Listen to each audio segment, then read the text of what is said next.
வாரம் 2 வாரம், வருஷத்தில் ஒரு 10 நாள் 20 நாள் பிரச்சனை வராதா? பைபிள் அப்படி சொல்லலையே. உன் ஜீவன் உள்ள நாள் எல்லாம் எருசலேமின் வாழ்வை காண்பா என்று வேதம் சொல்லும் என்றால், வேதம் கருப்பு என்றால் கருப்பு, வேதம் சிவப்பு என்றால், வேதம் வந்து ஜீவனுள்ள நாள்னா ஜீவனுள்ள நாள் தான். இன்னைக்கும் வந்து கடைசி வரைக்கும் நல்லா பார்த்து யாரா ஜஸ்டின், எங்கள் வீட்டில் கேளுங்க, கடைசி வரைக்கும் அவரை நல்லா வச்சுக்கிட்டே ஜஸ்டின். வீட்டில் கேளுங்க, ஒன்றுமே அவர்கிட்ட வாங்காத ஆளுங்க ஜஸ்டின். இதுதான் லவ்வை வாங்கினவன் லவ்வை கொடுக்க முடியும். ஆனால் குடும்பத்தில் அப்படிலாம் அன்பு இல்லாத சில ஆட்கள்லாம் பார்த்துருக்கிறேன். லட்சக்கணக்கில் சம்பாதிப்பேன், கூட பிறந்த அக்காவுக்கு 1 ரூபா செலவழிக்க மாட்டாங்க. ஆனால் ஒரு குடும்பத்தை பிரிக்கிறதுல ரொம்ப மும்முரமாக இருப்பான், இது வேறு விஷயம். ஆனால் அந்த குடும்பத்தில் சேர்த்து வைக்கிறதுக்கு 1 ரூபா கூட செலவழிப்பதற்கு திராணி இல்லாத, என்ன ஒரு திராணி இல்லாதன்னா இல்லாத, அதாவது மனது இல்லாத மனநிலை உள்ளவர்கள் இருக்கிற இடத்திலே மனிதர்கள் வளரும்போது வறட்சியாகத்தான் இருப்பார்கள். அடிபட்ட நாயோ சிங்கமோ நீங்கள் தடவி எடுக்க போனால் என்ன தான் செய்யும்? உங்களை கடிக்கத்தான் பார்க்கும். விளையாட்டல்ல, அது உண்மை. அடிபட்ட நாய் நீங்கள் தடவி கொடுத்துருவீங்களா? கடிக்கத்தான் பார்க்கும். அப்படித்தான் ஊண்டியில் இருக்கிறவனை நீங்கள் போய் லவ்வை காட்ட முடியவே முடியாது. உங்களை ஒரு கை பார்த்துரும். அதுக்கு தான் சொல்கிறது, அன்புல நிரம்புங்கன்ற. when you are filled with the love of God, நீங்கள் ஒரு ஃபவுண்டெயினாக மாறுறீங்க. நீங்கள் மற்றவனை நேசிக்க ஆரம்பிக்கிறீங்க. அந்த லவ் வாங்காதவன் அப்படியே நாய் மாதிரி குறைச்சிக்கிட்டே தான் இருப்பான் பாருங்க. வவ் வவ் வவ் கடிக்க ஆரம்பிப்பான். ஆனால் அவர்கிட்டருந்து அன்பை வாங்குறவன் அன்பை கொடுப்பான். அவர்கிட்டருந்து மன்னிப்பு வாங்குறேன் மன்னிப்பு கொடுப்பான். அவர்கிட்டருந்து ஜெனராசிட்டியை வாங்குறேன் ஜெனராசிட்டியை கொடுப்பான். அவர்கிட்ட நஷ்டங்கள் பண்ணியும் அந்த நஷ்டங்களை மன்னிக்கப்பட்டவன் மற்றவர் நஷ்டங்களையும் மன்னிக்கக்கூடியவனாக இருப்பான். எல்லாமே நீங்கள் எதை வாங்குறீங்களோ அதான் கொடுப்பீங்க. அதனால தான் சொல்கிறேன், நல்லா வாங்குங்க. மதம் என்ன செஞ்சிருது? இவன் நல்லா உன்னை வாங்கிட்டா மற்றவனு கொடுத்துருவானேன்னு சொல்லி கடவுள்கிட்டருந்து உங்களை நல்லா வாங்க விடாமல் பண்ணுது. அது என்ன சொல்லுது? இனிமேல் கடவுள் உன்னை மன்னிக்க மாட்டார் அப்படின்னு பிரசங்கம் பண்ணவொடனே நீ என்ன பண்ணிடுற? உனக்கு நீ கேட்டவொடனே இப்போ நீ என்ன பண்ணிடுற? அடுத்தவனை அதே மாதிரி நீ டீல் பண்ண ஆரம்பிச்சிடுற. அடுத்தவனே அதே மாதிரி டீல் பண்ண ஆரம்பிச்சிடுற. என்ன கர்த்தர் வந்து பாருப்பா, 4 தடவை தான் அவனுக்கு பார்ப்பார், மன்னிப்பார், 5ஆவது தடவை மன்னிக்க மாட்டார், பேச ஆரம்பிக்கிறேன். ஏன்? நீ எதை வாங்கினே அதை பேசுகிற. when you are experiencing unlimited unconditional love, you will start preaching unconditional love. hallelujah hallelujah. ஒன்றை அனுபவிக்காமல் ஒருவனால் ஒன்றை பிரசங்கிக்க முடியாது. ஒருவேளை அவன் பிரசங்கித்தாலும் அது வேலை செய்யாது.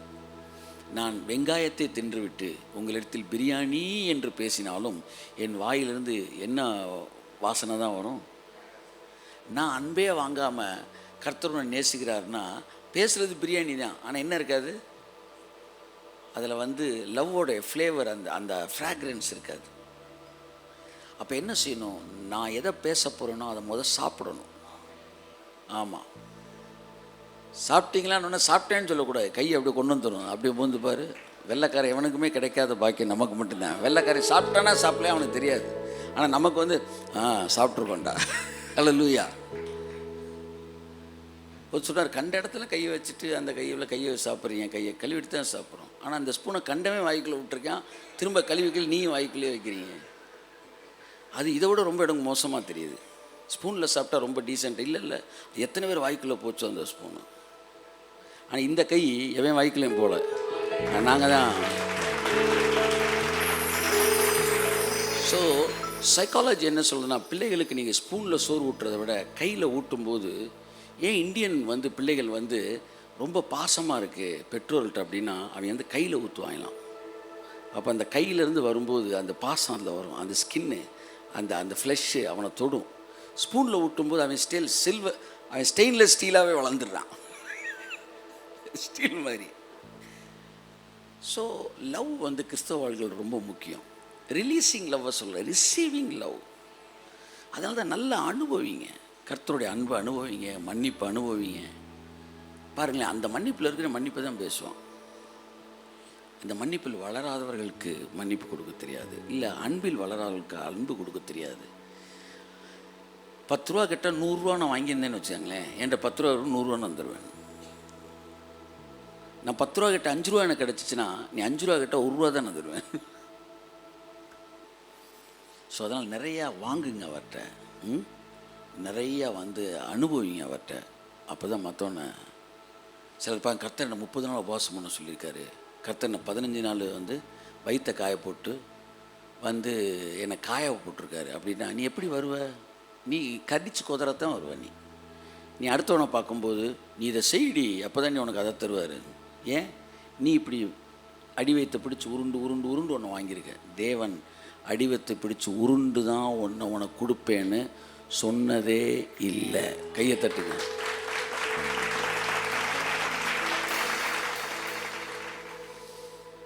தன்னோடு கூட பேசுவதற்கு சில நாட்களை ஒதுக்கி எங்கூட உட்காருன்னு தேவன் சொல்லலாம்.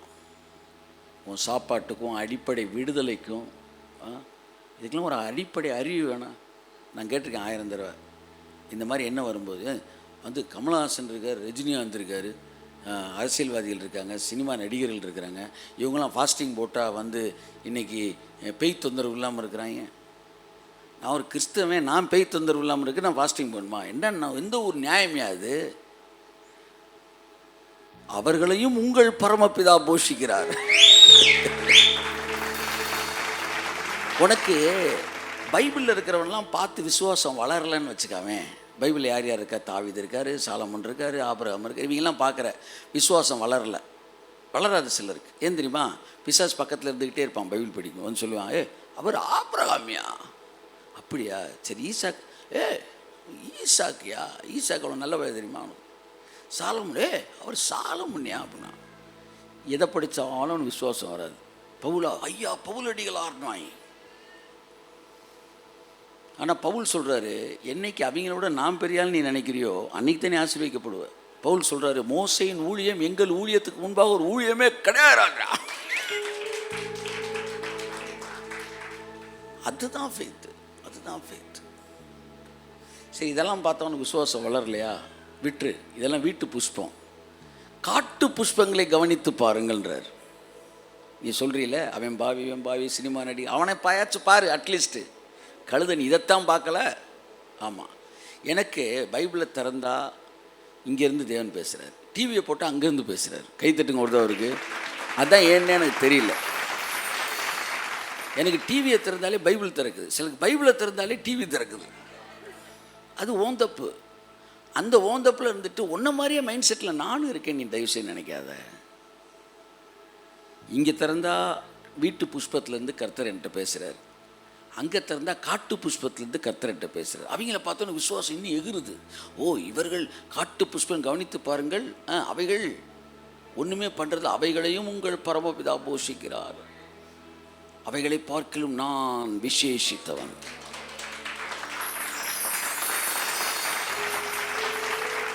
அதனால் அவங்களையாச்சும் பார்த்தாச்சும் நம்ம கொஞ்சம் அறிவு வரட்டும். நான் தேவனுடைய பிள்ளை, என்னை அதை விட தேவன் அதிகமாக ஆசீர்வதிப்பார். ஸோ நான் என்ன சொல்ல வருகிறேன் என்றால், நிறையா லவ்வை ரிசீவ் பண்ணுங்கள். Then only you can show love, release love. அப்போ இது இல்லை அது இல்லைன்ற குறைவே வராது. அதுதான் இந்த பாட்டல் வரியிலேருந்து பேசுகிறோம். மாணிக்க தேரோடு காணிக்கை வந்தாலும் உமக்கது ஈடாகுமா?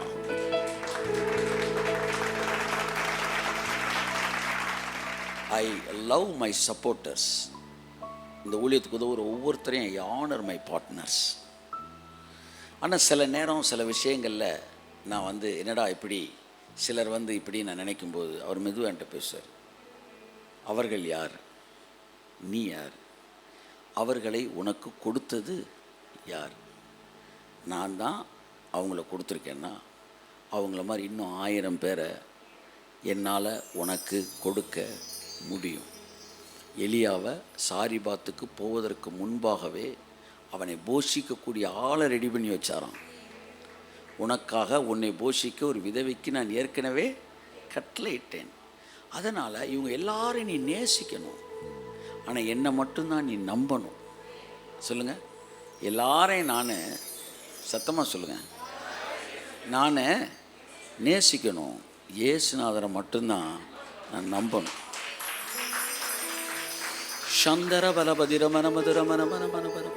ஸோ குதறப்பட்டவர்கள் மற்றவர்களை குதறுகிறார்கள், காயப்பட்டவர்கள் மற்றவர்களை காயப்படுத்துகிறார்கள், ஏமாற்றப்பட்டவர்கள் மற்றவர்களை ஏமாற்றுகிறவர்களாய் பார்க்கிறார்கள். ஸோ எல்லாமே ரியாக்ஷன். அது ஒரு வியாதி. நீங்கள் அவனை வந்து கம்பெடுத்து அடிச்சுலாம் சரி பண்ண முடியாது. அது ஒரு வியாதி. அந்த வியாதிக்கான வைரஸ் அப்படியே அழிஞ்சாதான் ஒரு மனிதன் சரி. அதுக்கு முன்னாடி என்ன கமிட்மெண்ட் பண்ணாலும் அது பொய். அதில் நிரந்தரமான மாற்றத்தை நீங்கள் பார்க்க முடியாது. ஸோ அப்போ நீங்கள் என்ன செஞ்சுக்கணும்? உங்கள் வேலை, என் கடன் பணி செய்து கிடப்பது, இந்த மாதிரி என் வேலை அன்பு செலுத்துவதே. ஆமாம், நீங்கள் போட்டு புஷ் பண்ணுறதுனால வந்து டைஃபாய்டு வந்து 2 நாளில் சுகமாயிருமா? நீங்கள் டிவைன் ஹீலிங்கை பற்றி பேசாதீங்க, புரிய வைக்கிறக்காண்டி சொல்கிறேன். 5 மாத்திரை கொடுக்குறாருமா டாக்டரு, டெய்லி ஒரு மாத்திரை சாப்பிடுங்க அப்படின்னு. நீ 5ஐயும் ஒரே நாளில் தின்னுட்டு ஒரே நாளில் சுகமாகுமா? அது மாதிரி சில வியாதிகள் லேட் ஆகும். நீங்கள் வந்து அவசரப்பட்டு என்ன சரியாயிடுச்சு. உன் வேலை என்ன? உனக்கு என்ன பண்ணி வெயிலில் நிற்கிறியா? ஏசியில் இருக்கு. ஏசியில் தானே இருக்குது, அமைதியாக இருக்குது.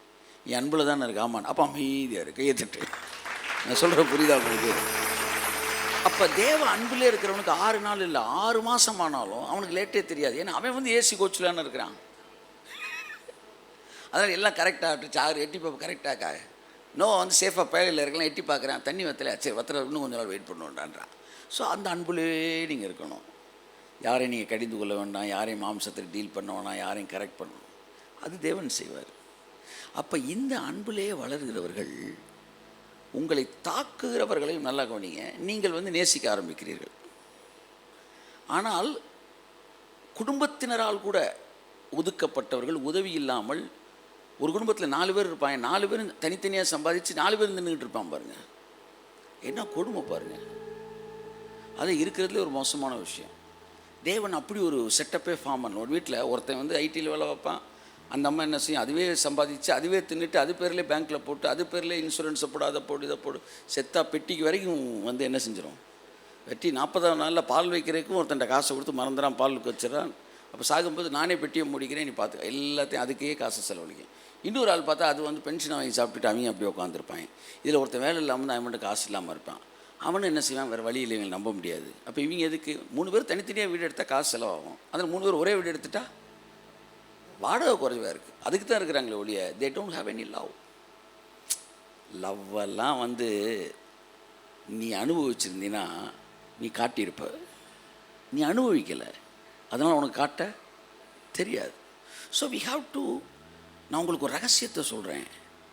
லவ்வை நல்லா நீங்கள் என்ஜாய் பண்ணுங்கள். காட்டை 1000 பிசாசு வந்து மதம்ன்ற பேரில் கடவுள் ஒன்று நேசிக்கலை, உன்னை வெறுக்கிறாரு, எவ்வளோ பெரிய தப்புன்ட்ட பற்றியா இப்படிலாம் பேசி அன்புலேருந்து பிரிக்க பார்ப்பான். கையை தட்டு ஒரு தடவை ஒரு காமெண்ட். எவன் வேணாலும் என்ன வேணாலும் சொல்லிக்கிட்டு இருக்கட்டும், நீங்கள் லவ்விலே என்ஜாய் பண்ணிங்கன்னா கொஞ்ச நேரத்தில் சொல்லிகிட்டு இருக்காலே நீங்கள் நேசிக்க ஆரம்பிச்சிருவீங்க. ஆமீன்னு சொல்லுங்கள். வெயில் அலைஞ்சிட்டு வரவன் உடம்பை தொட்டால் சூடாக இருக்குது, ஏசிலேருந்து வெளியே வரவன் உடம்பை தொட்டால் கூலாக இருக்குது. அப்படி தான் நீங்கள் அவர் லெவலேருந்து வெளியே வரும்போது உங்களை தொட்டால் கூலாக தான் இருப்பீங்க நீங்கள். சரி நண்புக்குரியவர்களே, so keep your heart in love, in enjoying the love of God. அப்படி இருந்தீங்கன்னா யாரையும் நீங்கள் குறை சொல்ல மாட்டீர்கள். மாணிக்க தேரோடு காணிக்கை வந்தாலும் உங்கள் பாட்டு எப்படி இருக்கு? உமக்கது ஈடாகுமா? உலகமே வந்தாலும் கையை தட்டு. என் உறவுகள் நின்றாலும். Can you imagine? உங்கள் அப்படிலாம் யோசிச்சு பார்க்குறீங்களா?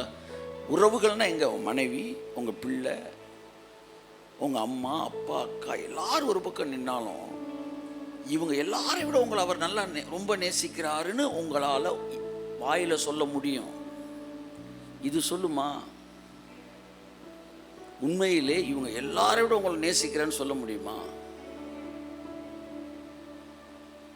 ஒன்று புரிஞ்சுக்கங்க, இவ்வளவு அதிகமாக நேசிக்கிற இவர்களை உங்களுக்கு அவர் கொடுத்ததற்கு காரணமே நீங்கள் அந்தளவு நேசிக்கப்பட வேண்டும் என்று சொல்லி உங்களை அவர் நேசித்ததற்காகத்தான். ஸோ அதனால் அவரையே மையத்தில் வைங்க, அவரையே நேசிங்க, அவர்கிட்டருந்தே அன்பை வாங்குங்க. உங்களை சுற்றி இருக்கிற எல்லாருக்கும் அந்த அன்பு அப்படியே போக ஆரம்பிக்கும். உங்களை ஏமாற்றுகிறவர்கள் கூட உங்களுக்கு முன்பாக அமர்ந்திருப்பார்கள், நீங்கள் அவங்களை நேசிச்சுக்கிட்டு தான் இருப்பீங்க. உங்களுக்கான அதிகாரம் இருக்கும். 15 நிமிஷத்தில் ஒருத்தனை தூக்குறதுக்கான அதிகாரம் இருக்கும். ஆனால் தூக்க மாட்டீங்க. உங்கள் அதிகாரத்தை பயன்படுத்த மாட்டீங்க. அடுத்த அடிமனிதில் இன்றைக்கு கை வைத்தால் நாளைக்கு அவனுக்கு பாதிப்பு இருக்குன்னு தெரியும். ஆனால் நீங்கள் வைக்க மாட்டீங்க. ஏனென்றால் உங்களுக்கு எல்லாம் இருந்தாலும் அதை பயன்படுத்தாத ஒரு இடத்திற்கு வந்து விட்டீர்கள். இந்த லவ்வுக்குள்ளே யோசேப்பு வரணும்னு தான் தேவன் எதிர்பார்த்தார். மன்னிக்கக்கூடிய மனநிலைக்கு வரணும்னு. அதுக்கு முன்னாடி அவன் மட்டும் எகிப்துக்கு ராஜாவாக இருந்தான்னா, இந்த சாப்பாடு வாக்கு அரிசி வாங்க வந்தவங்க இருக்காங்க பாரு, கோதுமை, இவங்க அண்ணன் தம்பி 7 பேர் என்ன செஞ்சுருப்பான்? சிறைச்சேதம் பண்ணுங்கள். தேவன் பார்த்தார், ஆகா, இந்த கொடூர மனம் இருக்கும் வரைக்கும் இவன் கையில் என்ன செய்யக்கூடாது? உயர்வை தரவே கூடாது. மூடன் ஆசீர்வதிக்கப்பட்டான்னா பூமி தாங்காதான். எங்கேயாச்சும் முட்டாப்பைய கையில் காசு வந்துருச்சுன்னா வர்றவன்லாம் அட்வைஸ் பண்ணியே கொண்டுருவான். அதை பாருங்க அப்படின்னு தான் தொடங்குவான். ஏன்னா அவன் முட்டாள்தனம் ஒன்று யோசித்து ரூபா வேற வந்துருச்சா, இது முட்டாள்தனம் இன்னும் ஸ்ட்ராங் ஆகும் அவன்கிட்ட. அதனால் God is waiting for his maturity. அப்போ அவன் மன்னிக்கக்கூடிய இடத்துக்கு வர்றான். அந்த நேரத்தில் தேவன் அவனை அப்படியே உயர்த்துறார். கர்த்தருடைய வார்த்தை நிறைவேறும் வரைக்கும் அவருடைய வசனம் அவனை புடவிட்டது, பியூரிஃபை ஆக்குச்சு. சரி அன்பானவர்களே, ஐஸ்வர்யத்தை பேசலாம், ஆசீர்வாதத்தை பேசலாம், எல்லாம் பேசலாம். Who are you? நீ யாரு? என் கையில் பணம் வந்தால் நான் என்ன செய்வேன், அதை எப்படி செலவழிப்பேன் என்பதற்கான ஒரு கேரண்டி உங்களால் தர முடியுமா? 10 ரூபாய்க்கு பொய் சொல்லாமல் இருக்க முடியுமா? நீங்கள் அப்போஸ்தலர்கள் வாசித்துட்டு இருக்குன்னு பார்த்தேன். அவன் அநியாயத்தினால் வந்த கிரயத்தினாலே ஒரு நிலத்தை வாங்கினான். அந்த நிலம் இரத்த நிலம் என்னப்பட்டது. அந்த நிலம் சபிக்கப்பட்டதாக இருந்தது. இதை படிக்கும்போது சொன்னேன், அநியாயமாக ஒரு கிரயம் காசு வாங்கி அந்த காசில் நீ எது வாங்கினாலும் அந்த பொருள் என்ன பொருள் தானா? சபிக்கப்பட்ட பொருள். அவனுடைய கண்காணிப்பை நான் ஒரு லேண்டை பற்றி ஒரு விஷயத்தை பற்றி ஜோம் பண்ணிகிட்டு இருக்கிறேன். இதை இப்படி ட்ரான்ஸ்ஃபர் பண்ணுறது சரியானும் போது காட் என்கிட்ட பேசுகிறாரு. அதாவது அநியாயத்தினால் வந்த கூலியினாலே அந்த இடம் வாங்கப்பட்டது, அந்த இடம் கையகப்படுத்தப்பட்டது. அந்த கையகப்படுத்தப்பட்ட அந்த இடத்த அதிகாரத்தினாலே ஒரு விஷயம் இன்னொருத்தர் கைக்கு போகுது, ஒரு ஆள் இன்னொரு. அப்போ அந்த இடம் சபிக்கப்பட்ட இடமா மாறனால அந்த இடத்துல ப்ராஸ்பரிட்டி என்ன செய்யாது, வராது. அதனால் நீ அந்த இடத்துக்குள்ளே டீல் பண்ணும்போது ஜாக்கிரதையாக இருக்கணும். ஏன்னா உன்னுடைய கண்காணிப்பை வேறொருவன் பெறக்கடவன், கையெழுத்துட்டு ஒரு ராமன் பெறக்கடவன், அது உன்கிட்ட இருக்க வேண்டாம் அப்படின்னு ட்ரான்ஸ்ஃபர் பண்ணுறாங்க. So God is speaking clearly. சில நிலங்கள், சில விஷயங்கள் இதை பற்றி தேவன் பேசும்போது. ஸோ என்ன சொல்ல வரேன்னா, நான் யார், என்னால் நேசிக்க முடியுதா, நான் அன்பு கூறப்படுகிறேனா, அன்பு கூறுகிறேனா, அந்த இடத்துல நான் இருக்கும்போது தான் எல்லா சூழ்நிலையிலும் மனோரம்யமாய் நீங்கள் இருக்கிறீர்கள். அது எப்போ? மாணிக்கத்தேரோடு காணிக்கை வந்தால் உமக்கது ஈடாகுமா? சொல்லுங்க.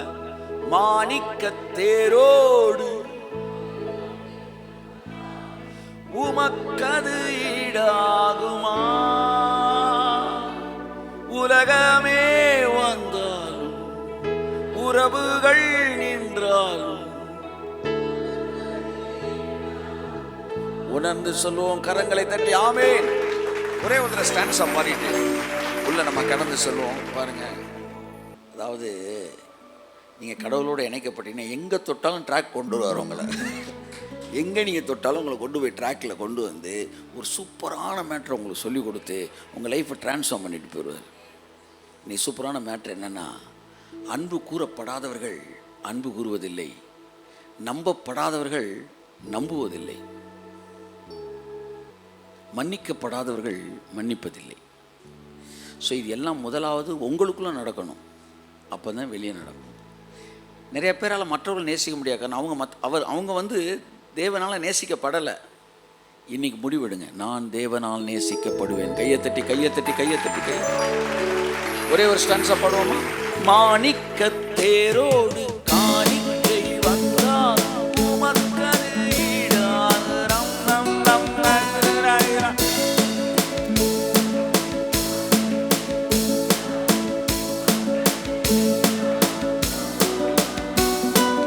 உலகமே வந்தால்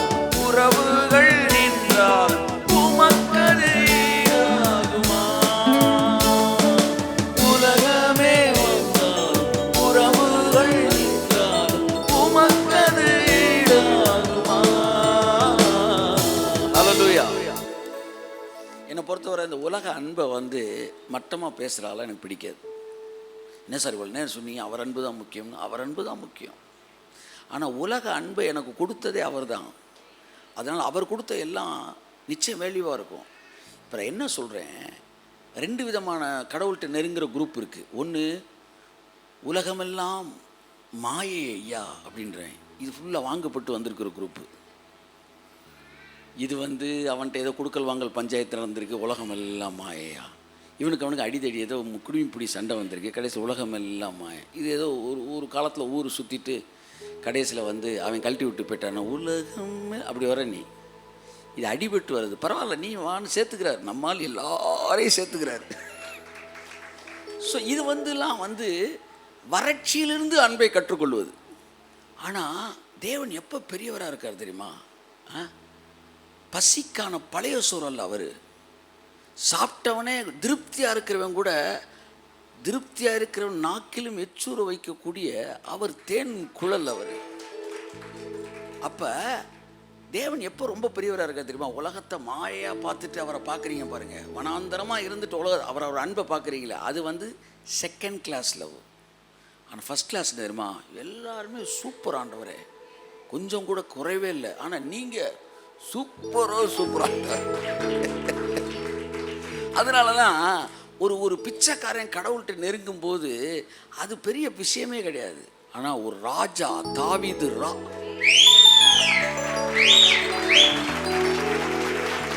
அப்ப பிச்சைக்காரர்களை கவரக்கூடியவர் மட்டுமல்ல நம்முடைய தேவன், ராஜாக்களையும் கவரக்கூடியவர். கையை தட்டுவதற்கு அவருக்கு ஆமென். உலகமே வந்தாலும் உறவுகள் நின்றாலும் உமக்கது ஈடாகுமா. இன்னொரு தடவை, உலகமே வந்தாலும் உறவுகள் நின்றாலும் உமக்கது ஈடாகுமா. சொல்ல சொல்லம் என் நெஞ்சம் மகிழுதையா. என் வாழ்வில் மெல்ல மெல்ல உம் இன்பம் பெருகுதையா. எல்லாரும் பாடுங்களேன். உம் நாமம் சொல்ல சொல்ல அவருடைய அனுபவங்களை நிரப்பட்டும். மகிழுதையா, எல்லா குறைவுகளும் நிறைவாகட்டும். வாழ்வில் மெல்ல மெல்ல உம் இன்பம் பெருகுதையா. உம் நாமம் சொல்ல சொல்ல தேனென்பேன் பாலென்பேன் தெவிட்டாத அமுதென்பேன் உம் நாமம் என்ன என்பேன். தேனென்பேன் பாலென்பேன் தெவிட்டாத அமுதென்பேன் உம் நாமம் என்ன என்பேன். மறையென்பேன் நிறையென்பேன் நீங்காத நினைவென்பேன் உம் நாமம் என்ன என்பேன். மறையென்பேன் நிறையென்பேன் நீங்காத நினைவென்பேன் உம் நாமம் என்ன என்பேன். நான் உம் நாமம் சொல்ல சொல்ல என் நெஞ்சம் மகிழுதையா. என் வாழ்வில் மெல்ல மெல்ல உம் இன்பம் பெருகுதையா. உம் நாமம் சொல்ல சொல்ல. ஒருவன் அன்பு காட்டுகிறவன், இன்னொருவன் அன்பை பெறுகிறவன். இந்த 2 இடத்துல எது சேஃபான இடம் தெரியுமா? அன்பு பெறுகிற இடம் அல்ல, அன்பு காட்டுகிற இடம். ஏனென்றால் அன்பு காட்டுகிறவனால் இண்டிபெண்ட்டாக செயல்பட முடியும். ஆனால் அன்பை வாங்குறவனால் இண்டிபெண்ட்டாக செயல்பட முடியாது. ஏன்னா வாங்கி வாங்கியே பழகினான்ல, அவனுக்கு இல்லைன்னு போது இயங்கும். இவன் கொடுத்தே பழகினதுனால இல்லைன்னாலும் அது இயங்காது, தேடும் ஆனால் இயங்காது. 2 வித்தியாசம் இருக்குது. புரிகிற மாதிரி சொல்லவா? குமாரன் தகப்பனை விட்டு போயிட்டான். ஆனால் குமாரன் இல்லாமல் தகப்பனால் மனசு வலிச்சாலும் இருக்க முடிந்தது. ஆனால் பிரிந்து போன குமாரனாலே தகப்பன் இல்லாமல் இருக்க